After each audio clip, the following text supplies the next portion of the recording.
नमस्कार सभी पेंशन भोगियों का स्वागत करते हैं एक बार फिर से हमारे इस YouTube चैनल पर। दोस्तों इस वक्त की पेंशन धारकों के लिए बहुत ही बड़ी और इम्पोर्टेंट खबरें आ रही है जिसके बारे में आज इस वीडियो के अंदर बात करेंगे। जी हाँ दोस्तों, पहली बड़ी खबर की बात करें तो ईपीएस नान-डिफा पेंशन भोगियों की 7,500 प्लस डीए और हायर पेंशन में देरी का कारण क्या है। आखिरकार इसको लेकर दोस्तों बड़ी अपडेट आ चुकी है कि आखिरकार 7,500 रुपये प्लस डीए की पेंशन से इतनी देरी से क्यों मिल रही है। हायर पेंशन के तमाम जो मामले हैं वो देरी से हल क्यों हो रहे हैं, इतनी टाइम जो है वो क्यों लग रहा है। इसको लेकर दोस्तों आप सभी के लिए कारणों को स्पष्ट कर दिया गया है, तो इसके बारे में आज इस वीडियो के अंदर बात करेंगे। वहीं बात करेंगे यूपीएस में मिलेगी कितनी पेंशन। जी हां दोस्तों, यूनिफाइड पेंशन स्कीम पर बड़ा अपडेट आया है।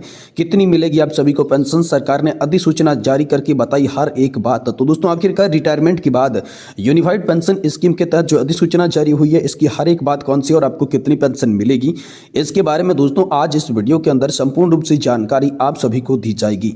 साथ ही साथ दोस्तों बात करने वाले हैं अब पेंशन धारकों को मिलेगा आसान और समय पर पेमेंट। जी हां दोस्तों, कर्मचारी भविष्य निधि संगठन की पेंशन योजना को लेकर बड़ा अपडेट आया है। फायदा ही फायदा होगा 80 लाख पेंशन धारकों के लिए सेंट्रलाइज्ड पेंशन पेमेंट सिस्टम लेकर आया है। बड़ी खुशखबरी, जानिए आप सभी को इस पेंशन पेमेंट से कैसे मिलेगी राहत और कर्मचारी भविष्य निधि संगठन ने इसको लेकर कौन सा ऐलान किया है। तो इसके बारे में भी संपूर्ण रूप से जानकारी आज की इस वीडियो के अंदर आप सभी को दी जाएगी। इसलिए आप सभी पेंशन धारकों से निवेदन है कि दोस्तों आज की इस वीडियो को आप लास्ट तक देखिएगा और साथ ही हमारे चैनल पर नए हैं तो चैनल को भी सब्सक्राइब जरूर कर दीजिएगा। तो चलिए बिना किसी देरी के संपूर्ण जानकारी को आज की इस वीडियो के अंदर विस्तार से जान लेते हैं। जी हाँ, तो दोस्तों पहली बड़ी खबर की बात करें तो क्या है ईपीएस नान-डिफा पेंशन भोगियों की ईपीएस नान-डिफा पेंशन 7,500 प्लस डीए और हायर पेंशन में देरी के कारण। जी हाँ दोस्तों, देरी के कारणों को आज स्पष्ट रूप से हम जान लेते हैं। देखिए, कर्मचारी पेंशन योजना 1995 के पेंशन भोगियों की समस्या जटिल है, लेकिन संगठित प्रयास और सही दिशा में कदम इसके हर एक मसले को हल किया जा सकता है। संबंधित सभी पक्षों की सक्रिय भागीदारी और एकजुटता ही इस मुद्दे को स्थायी समाधान ला सकती है। ईपीएस नान-डिफा पेंशन भोगी कई वर्षों से न्यूनतम पेंशन 7,500 प्लस डीए की मांग कर रही हैं, लेकिन उनकी मांगें अभी तक पूरी नहीं हो पाई है। वर्तमान न्यूनतम पेंशन 1,000 रुपये है, जिसे बढ़ाने को लेकर सरकार उदासीनता दिखा रही है। जय दोस्तों, सुप्रीम कोर्ट के आदेश के बावजूद हायर पेंशन में भी देरी हो रही है। तो आइए समझते हैं इन समस्याओं के प्रमुख कारण और संभावित बदलाव और संभावित समाधान क्या हो सकते हैं। जी हां, ईपीएस नान-डिफा पेंशन भोगियों में जागरूकता की कमी को लेकर पहला पॉइंट सामने आ रहा है। जी दोस्तों, कर्मचारी पेंशन योजना 1995 के पेंशन भोगियों की संख्या लगभग 78 लाख है, लेकिन अधिकांश पेंशन भोगी अपने अधिकारों और मुद्दों के प्रति जागरूक नहीं हैं।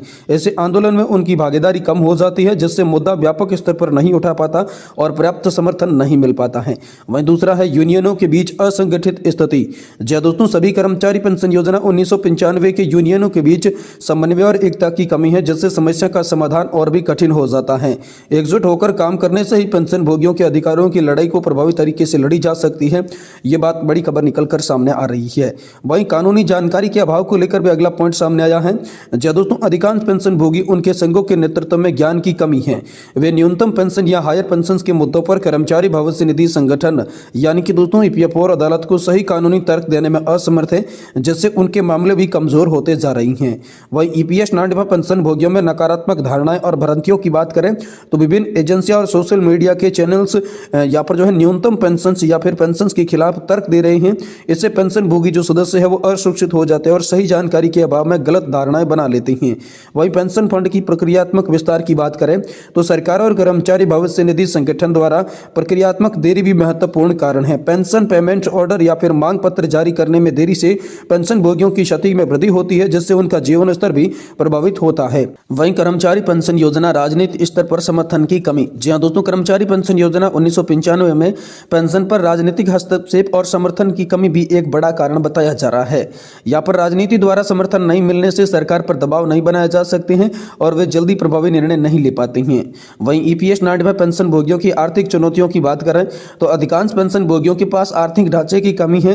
वे अपने अधिकारों के लिए संघर्ष नहीं कर सकती हैं। यह आर्थिक कमजोर है और आवाज उठाने से रोकी जा सकती है। इससे अधिकारों से उन्हें व्याख्यात्मक रचना की भी बात सामने आती है। यानी कि कुल मिलाकर दोस्तों बात करें तो 7,500 रुपये पेंशन न मिलने का मुख्य कारण है, एक तो उसमें जागरूकता की कमी है बीच, या फिर जो है यूनियंस होते हैं उनके बीच संगठन की कमी है, असंगठित यूनियन है, अलग अलग मतों की यूनियन है, और साथ ही कानून की जानकारी का उनके पास अभाव है। पेंशन भोगियों के अंदर कई भ्रांतियां हैं, कई नकारात्मक धारणा है, जिसके कारण पेंशन नहीं बढ़ रही है और पेंशन फंड की जो प्रक्रियात्मक विस्तार है वो बिल्कुल धीमे है, जिससे पेंशनधारकों को नुकसान हो रहा है।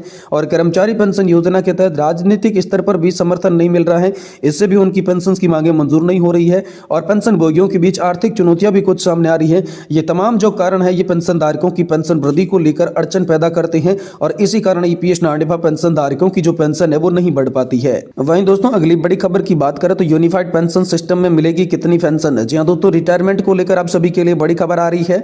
यूनिफाइड पेंशन स्कीम पर बड़ा अपडेट आया है। कितनी मिलेगी आप सभी को पेंशन, सरकार ने इसको लेकर अधिसूचना जारी करके हर एक बात को बता दिया है। तो यूपीएस के तहत हर एक बात को कौन सी बता दिया जा चुका है, रिटायरमेंट के बाद आपको किस तरीके से कितनी पेंशन मिलेगी। चलिए यूपीएस सिस्टम के बारे में यहाँ पर जो है पूरी जानकारी जान लेते हैं। दोस्तों केंद्र सरकार ने सरकारी कर्मचारियों के लिए यूनिफाइड पेंशन स्कीम का विकल्प पेश किया है। ये नई पेंशन योजना नेशनल पेंशन सिस्टम और पुरानी पेंशन योजना यानी कि ओपीएस के साझा लाभ प्रदान करती है। यूपीएस के तहत कर्मचारी अंतिम वेतन का 50% पेंशन के रूप में पाएंगे, जबकि महंगाई भत्ता और अन्य रियायतें भी यहाँ पर आप सभी के लिए शामिल की जाएगी। केंद्र सरकार ने सरकारी कर्मचारियों को एनपीएस के तहत यूनिफाइड पेंशन स्कीम का विकल्प पेश कर दिया है। इसे लेकर अधिसूचना जारी कर दी जा चुकी है। यूपीएस सरकार की नई स्कीम है। यह स्कीम अगस्त 2024 में घोषित की गई थी। नई पेंशन योजना उन कर्मचारियों के लिए है जो पहले से ही एनपीएस में है। यह ओल्ड पेंशन स्कीम और नेशनल पेंशन स्कीम दोनों के फायदों को मिलाकर बनाई गई है। इससे कर्मचारियों को निश्चित पेंशन मिलेगी। सरकार का कहना है कि इससे कर्मचारियों को रिटायरमेंट के बाद अच्छा जीवन जीने में मदद मिलेगी। ये योजना 24 जनवरी 2025 को जारी अधिसूचना के अनुसार लागू हो गई है। जी हां दोस्तों, सरकार ने यह पहले घोषणा की थी कि एनपीएस के तहत आने वाले सेवानिवृत्त कर्मचारी भी यूपीएस के दायरे में आएंगे। अधिसूचना के अनुसार पेंशन फंड नियामक और विकास प्राधिकरण यानी कि दोस्तों पीएफआरडीए यह तय करेगा कि यूपीएस विकल्प चुनने वाले सेवानिवृत्त कर्मचारियों को एनपीएस के तहत मिलने वाली राशि के मुकाबले कितनी अतिरिक्त राशि दी जाएगी। वहीं दोस्तों सरकार का कहना है कि यूपीएस को सरकारी कर्मचारियों से एनपीएस से जुड़ी चिंताओं को दूर करने के लिए बनाया गया है। ये योजना को पूर्व वित्त सचिव और वर्तमान कैबिनेट सचिव टीबी सोमनाथन की अध्यक्षता वाली एक उच्च स्तरीय समिति के द्वारा तैयार किया गया है। केंद्र सरकार ने 21 साल पुरानी एनपीएस व्यवस्था को बदलकर यूपीएस करने का फैसला लिया, जो कि ओपीएस के सम्मान बताई जा रही है। तो दोस्तों यूनिफाइड पेंशन स्कीम के तहत मिलने वाले प्रमुख लाभों को लेकर बात करें तो यूपीएस पेंशन योजना के तहत आप सभी को अंतिम वैश्विक वेतन का 50% बतौर पेंशन के अंदर मिलेगा, यानी कि दोस्तों आप सभी को सैलरी की आधी यहाँ पर जो है पेंशन देखने को मिलेगी।